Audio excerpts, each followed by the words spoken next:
Finance सबसे important department होता है किसी भी कंपनी का। वो इंजन होता है जो सब कुछ ड्राइव करता है, राइट। और हमारे साथ हैं शैलेंद्र गोडबोले जो फाइनेंस डिपार्टमेंट में हैं। जी सर। और इस कंपनी के एम्प्लॉय नंबर 1 है। जी सर, बिल्कुल। मतलब सबसे पहली बार जब कंपनी को, पहले तो जो ओनर्स है वही चला रहे थे, बराबर। जब उन्होंने पहली बार कहा कि भाई अब हमें लोग अपनी टीम में शामिल करने होंगे, जी, तो उनको आपकी याद आई। पहले तो ये बताइए वो आपको मिले कहाँ, उससे पहले आप क्या कर रहे थे? जी, मैं पहले अनएम्प्लॉयड ही था, ब्रेक में था। उसी दौरान मेरा भाई का उनकी पहचान थी श्रीपाद सर से, उन्होंने मुझको मिलाया उनसे, और उसके बाद मेरी जर्नी स्टार्ट हुई नवंबर 2015 में। वो तो उस समय आपका ऑफिस कहाँ था, कैसा था?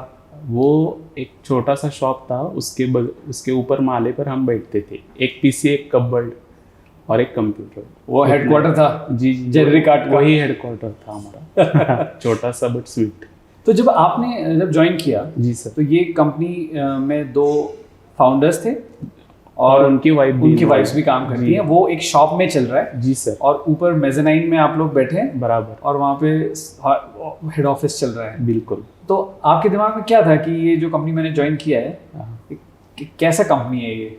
एक्चुअली जब वो जेनरिक का कंसेप्ट शुरू हुआ था,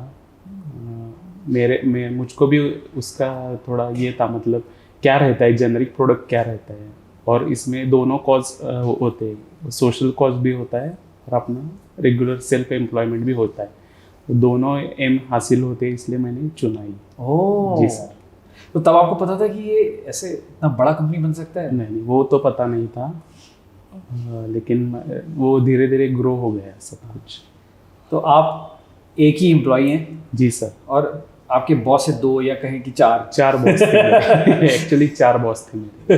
तो क्या क्या काम? लेकिन उनकी ट्रीटमेंट बॉस जैसी नहीं थी, बिल्कुल फैमिली तरह ही थी। उन्होंने पूरा मुझे सपोर्ट किया पहले दिन से, तो कोई दिक्कत नहीं है काम करता। तो क्या क्या काम आप उस समय करते थे? उससे पहले मैं तो ऑफिस एडमिनिस्ट्रेशन टाइप मेरा जॉब था। वो फ्रेंचाइजी जो कुछ साइन होते थे उनका डॉक्यूमेंटेशन बनाना, जो कुछ भी परचेस वगैरह रहता था उसका एंट्री सिस्टम में डालना, वो बेचना, उसका सेल बिल बनाना। और इनिशियल स्टेज में इतना ही था काम मेरे पास। हाँ, तो धीरे धीरे 1-2 महीने के बाद एम्प्लॉय बढ़ना शुरू हो गया हमारे यहाँ, और उसके बाद वेयर हाउस का इस्टेब्लिशमेंट हो गया हमारा पार्टनर्स थ्रू। वैसा था शुरू में। अभी जेनरिक आर्ट 14 राज्यों में है ना, बराबर, हज़ारों लोगों को करोड़ों रुपए की दवा देता है और बहुत बचत करवाता है, उनके स्वास्थ्य का ध्यान रखता है। और फ्रेंचाइजी भी बहुत तेज़ी से बढ़ रहे हैं। अभी बहुत बड़ी कंपनी है और इससे भी बड़ी होने वाली है फ्यूचर में। बराबर। अब अगर आप पीछे देखते हो 9 साल पहले, कैसा लगता है? वो अमेजिंग था एक्सपीरियंस। जैसे जैसे हम, मतलब शुरू से ही हमको काफ़ी दिक्कतें भी फेस करनी पड़ी। वो थोड़ा स्ट्रगलिंग पीरियड भी था, सब कुछ अननोन था हमारे लिए। मेरा एजुकेशन और एक्सपीरियंस दोनों डिफरेंट थे, और एक्चुअल काम भी डिफरेंट था। तो जैसे जैसे हमारे कलीग्स बढ़ते गए, मतलब आनंद सर ज्वाइन हो गए 6 महीने के बाद, वो अकाउंट्स हेड है हमारे। मेरे को तो कुछ अकाउंट का नॉलेज नहीं, उन्होंने अच्छी तरह से गाइड किया। वो परचेस के लिए दीपाली पाटिल मैडम ज्वाइन हो गई, उन्होंने परचेस का गाइड किया। हम 3-4 लोगों ने हाथ में हाथ मिल के पूरा आगे ले चले सब जर्नी हमारा। वंडरफुल।